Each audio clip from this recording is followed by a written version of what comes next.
Welcome to the Nerd Party. Let the filibustering begin. Welcome to Nerd Party.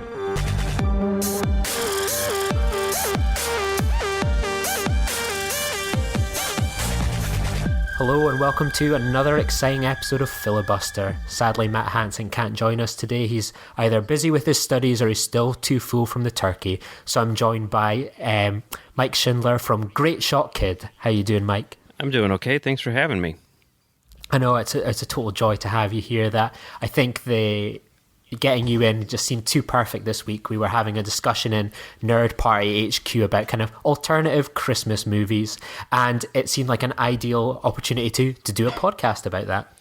Yeah, I'm a really big fan of Christmas movies. I have a tendency to once Thanksgiving hits, which I don't know if you're aware of this, but Thanksgiving is a holiday that we have here in the U.S. Never heard of it. It's all been so quietly. It's weird. It starts off with people watch a parade, which is really boring, and then they watch American football and eat a bunch of turkey and then go shopping. It's very strange. It's a very strange progression of events, but that's whatever. That's how Americans roll. And it's sort of our unofficial start or official start to the holiday season. So once Thanksgiving hits, I'm in Christmas movie mode. And if I'm just going to sit down and watch a movie just to watch a movie, I'm almost all the time going to gravitate towards a Christmas movie.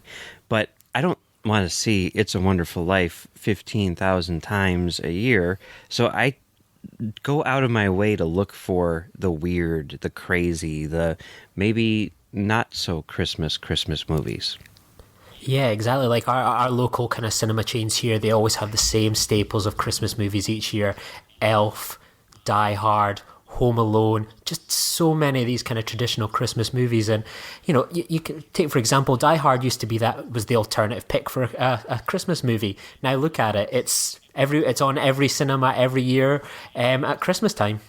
Yeah, I'm when I was in high school, I was on the high school TV news show, and we did this thing called Speak Out, where we'd go down to the cafeteria and do a poll, and ask people a question or whatever, and then edit them all together. And one year we were doing what's your favorite Christmas movie? And I'm like, well, clearly the answer is Die Hard. And everyone's like, what? You're crazy. So we did a thing where we went up to people and we're like, just say Die Hard. So we put it all together. Everyone's like, Die Hard, Die Hard. And then, we're like, see, look, it's Die Hard. And it was a joke. And everyone's like, Die Hard's a Christmas movie? Now you ask those same people and they're all just going to legit say Die Hard because Die Hard is everyone's favorite Christmas movie. And there's people that always try and paint the idea that it's controversial, that, Die Hard's not a Christmas movie, it just takes place at Christmas, that people just try and make it as messy as possible when, no, that's not a Christmas movie. It clearly is. Yes, it is. It is the Citizen Kane of Christmas movies, easily. So we decided we were going to do, it's kind of similar to the Halloween episode we did a few months ago, and kind of give our alternative Christmas movies, a movie that you may want to put on if you're kind of bored of the Home Alones, bored of the Die Hards, which I refuse to believe anyone would be. No. And, give people some alternative choices to watch on their DVDs, Netflix, whatever, over the Christmas period. So as you're the guest, Mike, why don't you take us away with your first alternative Christmas pick? Okay, well, my first one is what I consider to be Terry Gilliam's masterpiece, and it's probably not the movie that people are thinking I'm going to say right now. It's 12 Monkeys. Brazil is his other Christmas movie, but I think 12 Monkeys is pretty amazing. And, whether or not, here's the thing about this, and well, I'll get into that later. But yeah, it's the whole thing doesn't take place at Christmas, but I would say the heart of the movie is at Christmas. The word Christmas plays a very, big role in the film itself. And I just think that movie is really, really close to being a masterpiece. And, any excuse to watch it is a good one. Yeah, this is a movie I've not seen in so long, and I'm so due like a rewatch of it. So we're already off to a new start. That this is definitely a movie that'll go on my kind of alternative Christmas list. Yeah, it's always a movie which has fascinated me because of the structure and everything, and the way that it sort of like comes back on itself and all that stuff. And I mean, have you ever seen La Jetée, the short film that it's based on? No, I've not. No. Check that out. I'm sure you can find it on YouTube or whatever. It's like a movie which is basically a series of like still photos, and it basically tells the story of a guy who witnesses his own death, and everything. And it's really good. It's directed by Chris Marker, and definitely check that out. 12 Monkeys expands on that greatly, but it's definitely a movie worth checking out if you're a sci-fi fan. Definitely. For what it's worth, the time travel is apparently pretty spot on in terms of how time travel might work. There aren't many logic flaws in it, so there's something for you time travel buffs. And yeah.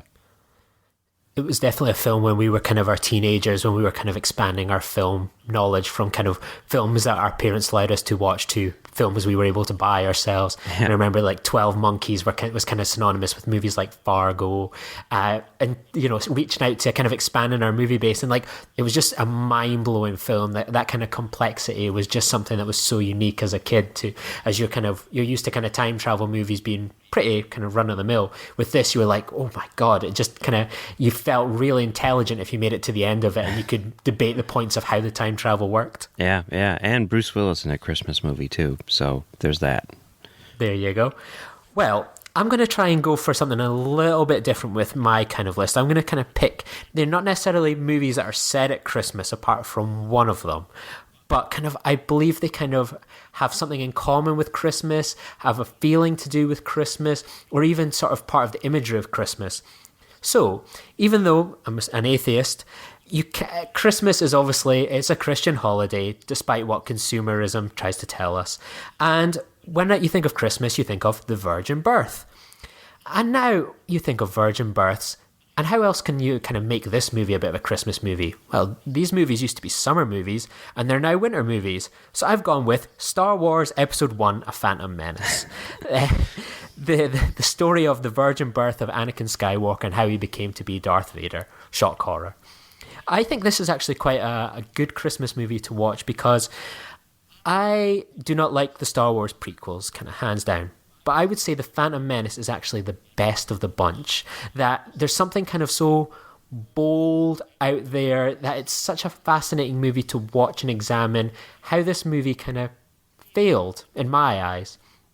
And I think the virgin birth aspect is one of the most controversial. That when we watched probably the original Star Wars trilogy growing up, we never thought of Darth Vader as Space Jesus.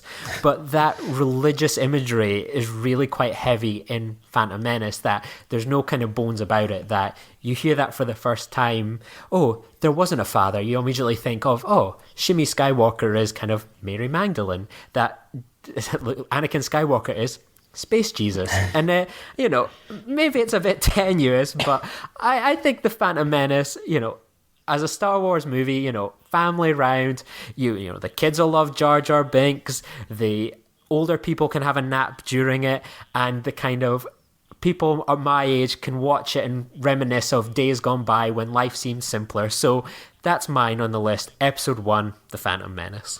I mean, there's definitely something to that. I mean, like, before the movie came out, I was working at a movie theater, and they had, like, a special, like, screening of the movie for, like, top, like, theater staff, like general managers and, corporate people. And I didn't get to go to that, of course, but, after it played, I was talking to our marketing guy, and he's like, it's so weird. They made Darth Vader Jesus. And I'm like, what are you talking about? And he's like, they say, like, there was no father. Like, it's a virgin birth. It's dark. He's Jesus. And I'm like, that is weird. And he's like, I think there's going to be some controversy surrounding this movie. It was very strange, but that was definitely something that people latched onto early on. I mean, from the very first thing that someone, said to me about this movie after they saw it was that's what stood out to them. So, yeah, good call. I can see that for sure. Like, Star Wars is now going to be synonymous for an entire generation of being Christmas movies. That's always going to be the release date for the movies. Whereas it's quite funny to see the change around with Star Trek and Star Wars. Like, Star Wars was summer, Star Trek was Christmas. And it was just totally switched around. It'll be interesting to see because, I mean, it looks like they're trying to get back on track with the May releases. I think we're going to get, like, 3 or 4 of these, and then it's going to go back to May. But it'll be interesting to see if, based on what happens here and what happens in May, if they decide to make Christmas the default for Star Wars from here on out. I wouldn't be surprised. I think it's going to, because obviously they were going to do, episode 8 was going to be kind of the May summertime, and then they pushed it back to make changes to kind of pick up on some of the feedback for both positive and perhaps constructive about episode 7. So yeah, I think I can see it maybe sticking now Christmas. There's kind of less competition in terms of blockbusters in that kind of period of time. So yeah, I can see it there for the foreseeable future. It's a weird situation that Disney in particular is in, where they own so many properties now. I mean, you can only make so many blockbusters, and they really sort of have, a corner on the market or whatever. They like every blockbuster is a Disney movie, and they have to figure out where to put all their blockbusters. And I still don't understand why they think like Pirates of the Caribbean is a franchise which they need to pursue when they've got, Star Wars and Marvel and everything else, coming out. But it's strange. There's so many tent poles that, you don't have a place to put them anymore. Yeah, they're so worried about you can almost imagine the big worry is they're going to cannibalize each of their own movies, that they release one a bit too early, they're going to take away from the box office of another. So yeah, I think it's kind of safer with the Marvel movies kind of dominating much of the kind of spring and summer. I think Star Wars is here for Christmas come, and I think it's going to be synonymous with Christmas as the way kind of Lord of the Rings was for a good few years. Oh yeah, I remember that time. So what's your second choice? I'm intrigued. My second choice is not super outside of the box, but it's one which I think is neglected more than it should be, and that's Batman Returns. I mean, look, I live in Chicago. I know you go see a lot of movies that are playing at, sort of like, repertory theaters or whatever, re-releases of things. And I do too. And, Christmas time, like you're saying, there's always the staples, Elf, Love Actually, Die Hard. One movie which is never played here is Batman Returns. And I desperately want to see this movie on the big screen. And it's super duper Christmas to me. I think maybe because for one thing, it is Christmas. It's Christmas throughout. Just like Die Hard or anything else. But also, like I think I got it as a Christmas present, so because of that, like I associate it with Christmas as well. But yeah, man, I know that people tend to not like this movie. I think that's nuts. I love this movie for even with all of its flaws, and I really, really, really wish that more people would show it, and it would get the same attention that these other movies like Elf and Die Hard get, because it's deserving. Yeah, like I actually saw this in the cinema back in the day. It was the first Batman movie I ever saw on the big screen, and I remember being practically giddy about it, that I used to come home from school every day and I'd watch the Batman 1960s TV series. Not in the 1960s, obviously, but it was like a staple of after-school entertainment. And then you had the kind of 1993 kind of cartoon series. So it was like there was so much Batman as a young kid, and I've never grown out of that phase. And I remember going to see Batman Forever and being kind of blown away by it, but I was just still that little bit too young to kind of love it. Whereas Batman and Robin was more the film that kind of struck me at the right time. I was kind of Batman Forever is still kind of bridging that gap between Burton and Schumacher, whereas Batman and Robin was just pure child enjoyment. And I remembered in primary 5, we had to make a collage that this was our first day in class. So tell people about yourself, what you're interested in. I remember taking like a toy catalogue and cutting out all the Batman and Robin pictures, which I'm sure Joel Schumacher was happy enough that all this Batman and Robin was taken up this catalogue, and I just like filled this collage with Batman and Robin images, and I went, I love Batman and Robin. So like for me, that film was just that kind of right time. I probably was the same age you were when you saw Batman Forever with Batman and Robin. So that's a movie I kind of associate with like good times. But you're right, Batman Forever is definitely an underrated, overlooked Christmas movie, and it's an interesting film, that's for sure. Yeah, it is. I mean, you definitely hear the criticisms of Burton and, the idea where it's like, he's not interested in Batman. He's interested in the weird, crazy villains. And you can totally see that in this movie. Like, Batman's barely in this movie. But I do think that it's solid nonetheless. I think the photography is gorgeous. I really love some of the performances. I mean, Christopher Walken as Max Schreck is amazing, and so is Michelle Pfeiffer. I don't really like the Penguin stuff too much, but on the whole, I think it's pretty great. And you got that Danny Elfman score, which is beautiful as well. So yeah, it's a special movie, and I have been lucky enough to see. I've seen Batman Returns and Batman both re-released back on the big screen, but Batman Forever is still just that one where it's just isolated in that one period of time. I've never seen it since, but yeah. I remembered like Batman is becoming kind of a bit of a staple here in the UK of the kind of the circuit. It's about to begin a month-long original 70mm print run down in the Prince Charles Cinema in London. Wow. And it's just kind of forever waiting for them all to do like a marathon of all the original Batman movies, but to this day it's still not coming. Yeah, I've seen Dark Knight and the original Batman, like you're saying. I can't even count how many times I've seen the original Batman on the big screen now, but never Batman Returns, never Batman Forever. It's too bad. Yeah, like Batman Returns was only ever once, and it was part of a Tim Burton season, so they had Batman Returns, and a bunch of his other kind of movies, and that's the only ever time I've got Batman Returns in all these years. Yeah. It's just, you never even hear of it in some of the bigger indie chains, so yep, I feel your frustration there.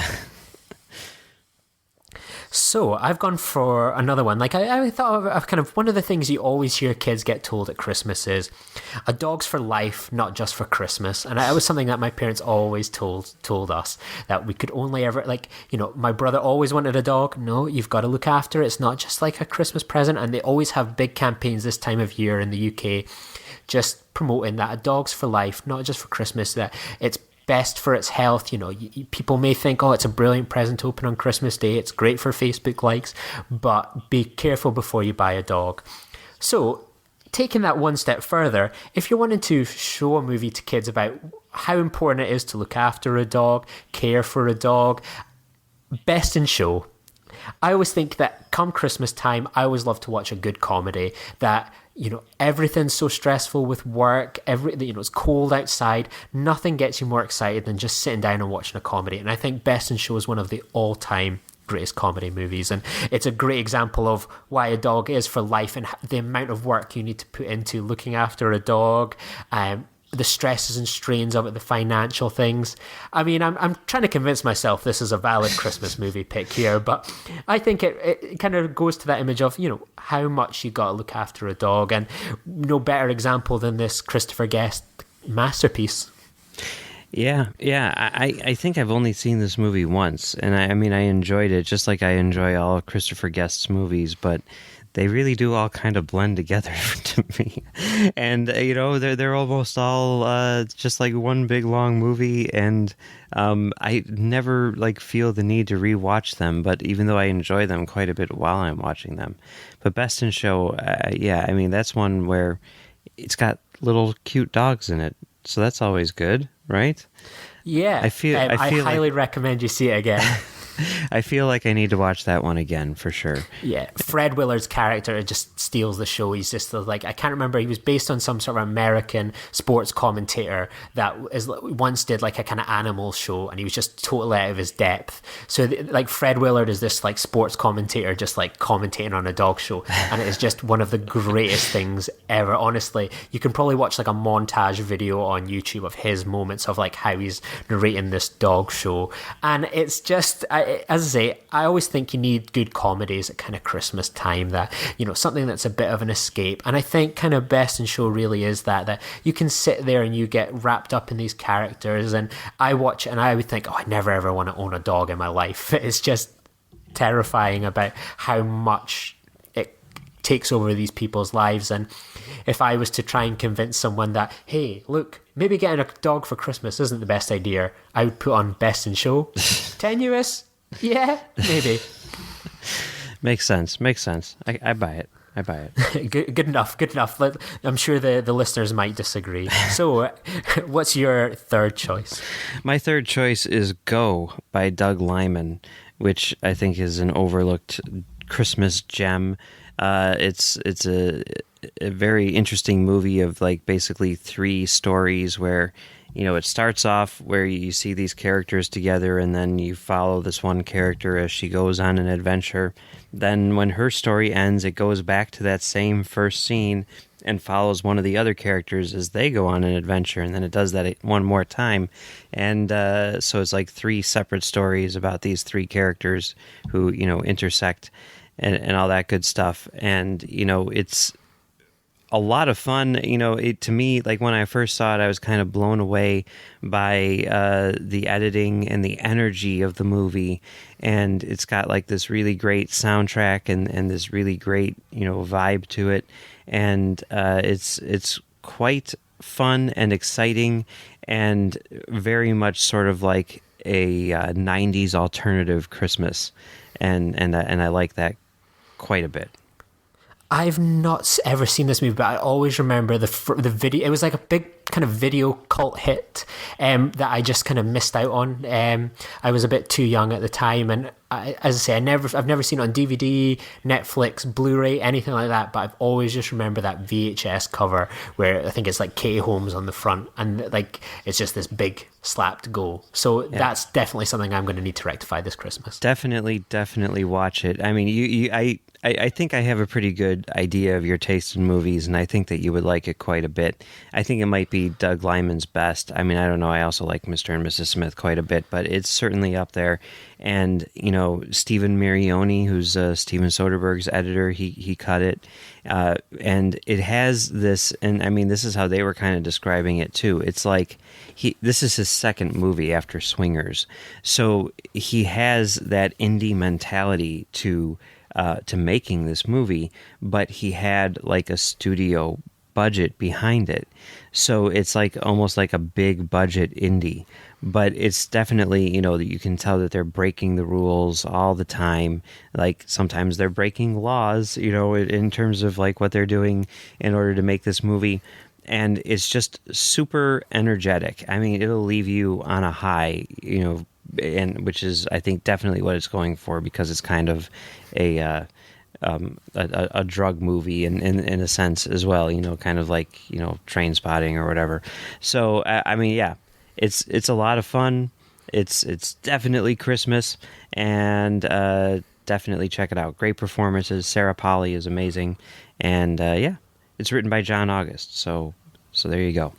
Sounds good. I've just finished a David Fincher rewatch, so maybe Doug Liman, get kind of Born Identity, Mr. and Mrs. Smith, Jumper, get them all together again and just have a bash through his filmography, because I say Edge of Tomorrow, one of his kind of most recent movies, was just absolutely mind-blowing. So yeah, I'm really curious to maybe track his progress more than just kind of the scattergun viewing that I've done of it so far, kind of from Swingers, and, you know, then a few years later kind of watching Mr. and Mrs. Smith probably on a plane. So yep, I think I'm convinced. Don't forget, well, two things. For Mr. and Mrs. Smith, be sure to watch the director's cut.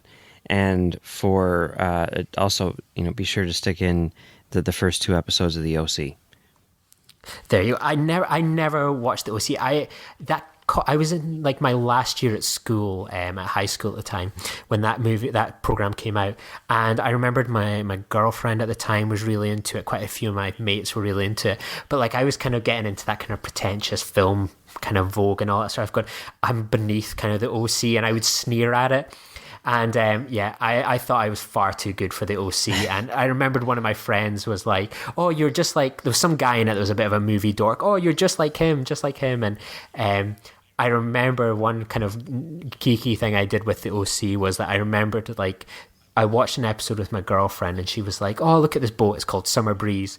And I remembered like for Christmas, like getting a little micro machine boat, putting a bit of Tipex on the other side, and then like put her name Breeze and gave it to her. And I think she was like, "Oh, okay, thanks." So I've been too snobby about the OC, so I maybe need to, part of that event, give it the Doug Lynam proper full experience. Yeah, it's worth it. It's worth it. I mean, it definitely has, like a nerdy vibe to it. Like the guy who is like second in command in the writing staff is the guy who wrote the new Wonder Woman movie and all that stuff. So yeah, for sure. Check it out. Well, I'm going to go back to a more traditional Christmas story, and I'm going to go with Prometheus. This is a movie I've spent the past few years defending as a Christmas movie, in the same way that Die Hard is a Christmas movie because it takes place at Christmas. That the Prometheus ship arrives at the planet on like 23rd of December. Idris Elba puts up the Christmas tree, and by Christmas Day, new life has been brought into this world. So that's good enough for a kind of Christmas story. On top of that, there's so much religious imagery used, religious ideas, kind of mythology. And I think Prometheus is a pretty underrated movie. So I always think kind of with these dark nights that people have got, that it's a good opportunity to dive into a slightly misunderstood but still flawed movie. Yeah, and it's got like literal space Jesus in it, right? Yeah. I mean, isn't that the idea that these aliens were Jesus?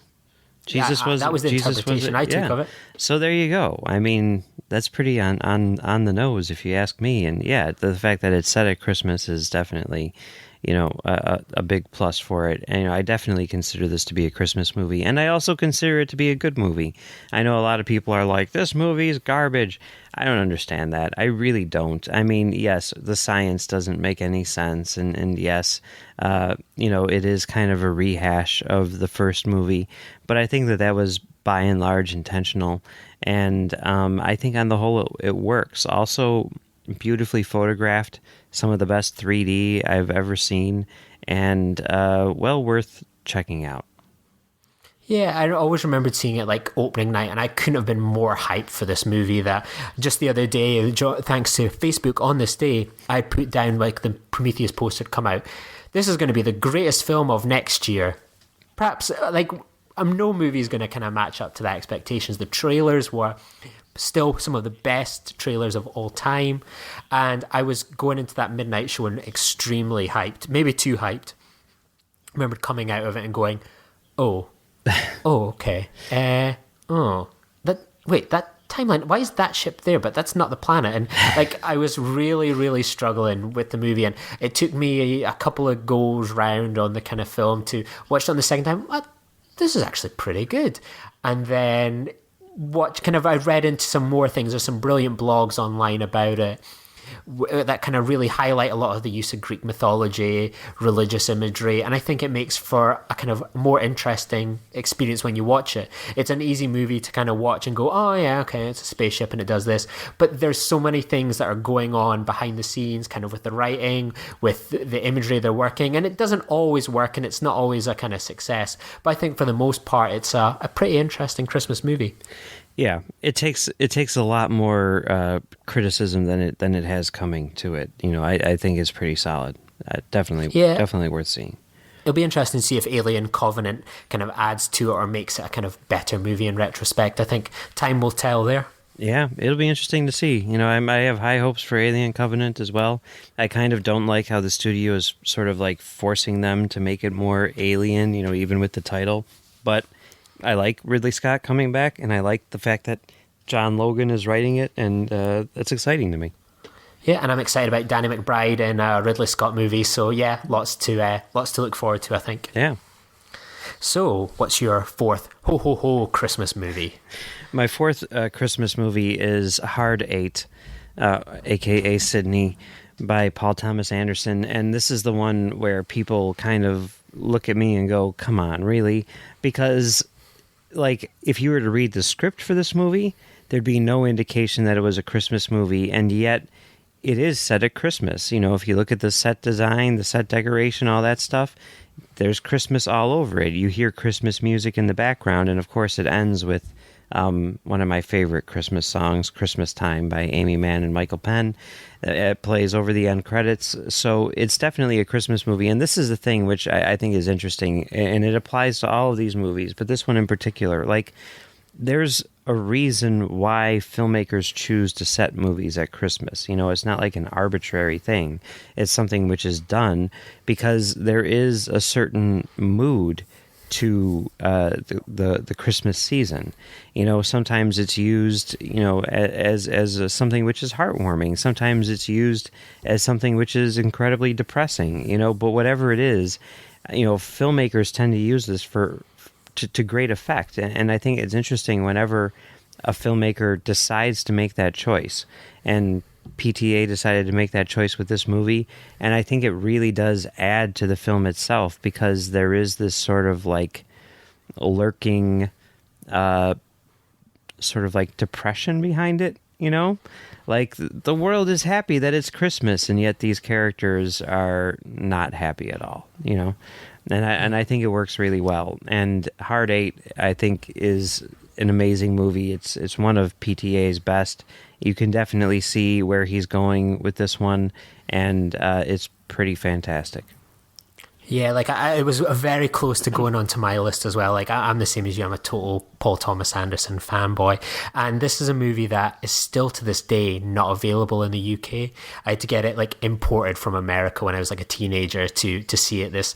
I got into Magnolia. Was the first kind of Paul Thomas Anderson movie I properly watched, where I'd seen Boogie Nights and flashes, but I just didn't have a copy of it, or it was never on the TV here.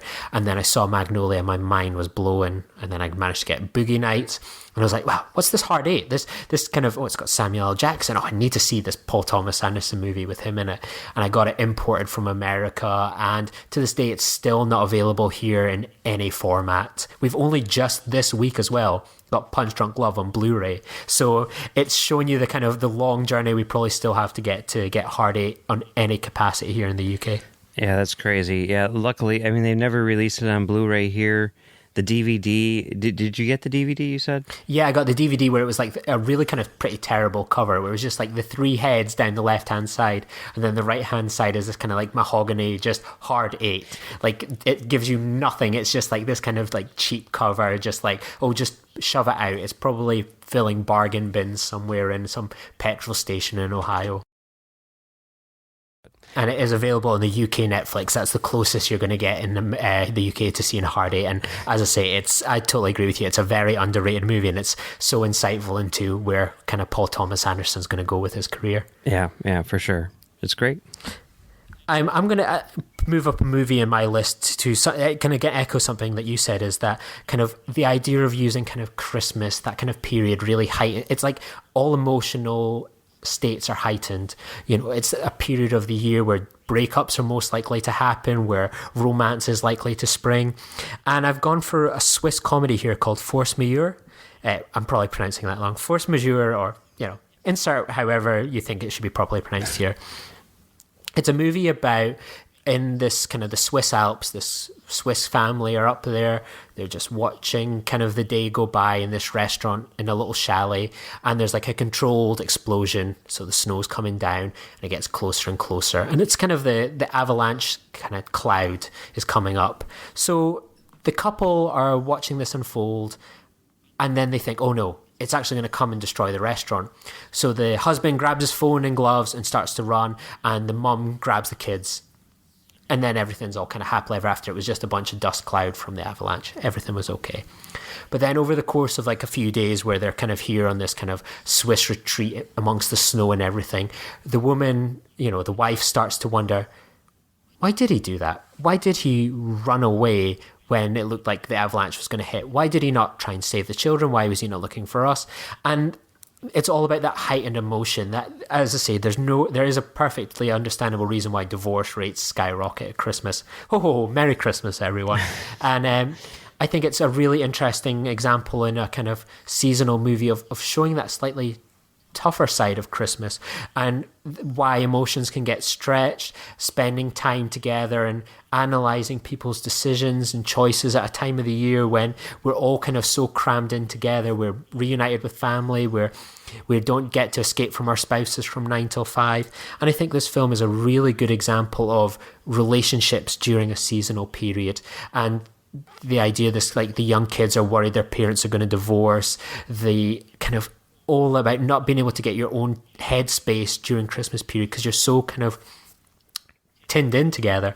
So I think it's a really interesting movie. It's a very kind of dark comedy at some points, and I think it's a really good kind of drama. It was only made for like a couple million, and if you're into kind of French Swiss comedy, it's really worth checking out. It's, you know, cheap as done. It's all pretty much set in just a couple locations, and it's very funny. It's an interesting idea to gender roles in response to disasters, and I think there's a lot to enjoy from this. It may not be the most cheeriest movie to watch at the seasonal time, but it sums up something that is a key cornerstone of Christmas, that life isn't sometimes great and relationships can start to spray. Yeah, I remember when this movie came out, I never actually saw it, but I always, wanted to check it out because, there was such a positive reaction to it. So I'll have to put that on my list for the season for sure. Excellent. So what's your final movie, Mike? My final movie is one of my all-time favorite Christmas movies, and one which I have been lucky enough to see on the big screen in the Christmas season, and that's Eyes Wide Shut, Stanley Kubrick's masterpiece, starring Tom Cruise and Nicole Kidman. I think that, I know at the time, I think there were a lot of people who were sort of like disappointed by this movie, but I think there's been enough turnaround on it that, that there is certainly a divided opinion. Many people think it is a masterpiece, while others think that it's one of Kubrick's worst. I think that it's the best Kubrick movie that I've seen. At least there's been a couple that I haven't seen, and I absolutely love how Christmassy it is. I mean, it really does feel like a Christmas time, a magical winter wonderland of, murder and, relationships failing and all that good stuff. And yeah, there's just something about it, like the way that it's shot and everything, which just screams Christmas to me and really sort of gets me in, a dark and disturbing Christmas spirit. It's a movie I've only ever seen once, and it was when I was far too young to properly appreciate it that I remembered the buzz about this. Was it like 99 it came out, kind of in and around the Phantom Menace time? So a nice little bookend. Yeah. And I remember that was kind of the period where I was starting to become aware of kind of film news and film exclusives. I remember there was so much hype about this movie that, oh my god, it's two of the Hollywood's biggest actors, they're naked, and all the delays with the movie, then Kubrick dying, and there was so much kind of going on with it. It was impossible not to get caught up in it all. And I think I saw the movie just like maybe a few years later, just like the old school Warner Brothers DVD case, the cardboard case, and I watched it and I was just like, I was kind of more watching it as a kind of teenage boy for the titillation, the nudity, Nicole Kidman and the nude, all these things like that teenage boys are just kind of mostly interested in. And I've never watched it since, and it's been something I've been thinking about kind of lately, where I've been wanting to watch it, that, even though my recollections of the movie is so minimal, anytime someone says, oh, masquerade balls or anything to do with that, I immediately think of Eyes Wide Shut. My girlfriend's off to one next weekend and I'm thinking, Eyes Wide Shut. Like, it'll be just like that she'll be in this little Scottish town and it'll just be secretly like some sort of cult meeting and everything like that. So that's another movie that's been too long since I've watched, and I've not properly given it the time as an adult. So, yep, I'm going to have to check this one out. Yeah, definitely. I highly recommend it. I mean, at the time, I had just started working as a projectionist at a movie theater when this movie came out, and I remember, like, it was sort of like this weird experience, that really kind of like scared me, but also made me, sort of like very proud at the same time, where, we got the movie in and we were getting ready to screen it. I went into the theater to screen the movie for the first time, make sure there weren't any problems with it. And there were a bunch of us there because, obviously we were all really excited about the final film by Stanley Kubrick. And, it's a pretty long movie, which means the print is pretty large. And I remember just seeing the print sitting on the platter, the entire assembled print, just sitting there and thinking like, okay, Stanley Kubrick, he spent like the past 75 years making this movie. It's finally done. And then he died. And now the final step, the final process, in this whole thing is me projecting this movie to the town that I grew up in. And it's like that's a pretty big responsibility. I better not mess this up, and it was pretty great. It was really pretty great. And I love that movie. I love that movie so much. Well, my girlfriend's going to be out a few nights this week, so maybe I'm just going to sit down when she's out the house so there's no chance of any misunderstandings. Sit down with a big mug of Joe near the Christmas tree and watch Eyes Wide Shut and know that there's not going to be any embarrassment when anyone walks in and I'm watching Tom Cruise in the nude. There's nothing to be embarrassed about with that movie. No, I'm very excited to check out. This has kind of been my inspiration now to kind of properly dive back into it. Cool. So I'm going to wrap up my choice with something that is the most tenuous link to a Christmas movie, but I'm going to swing.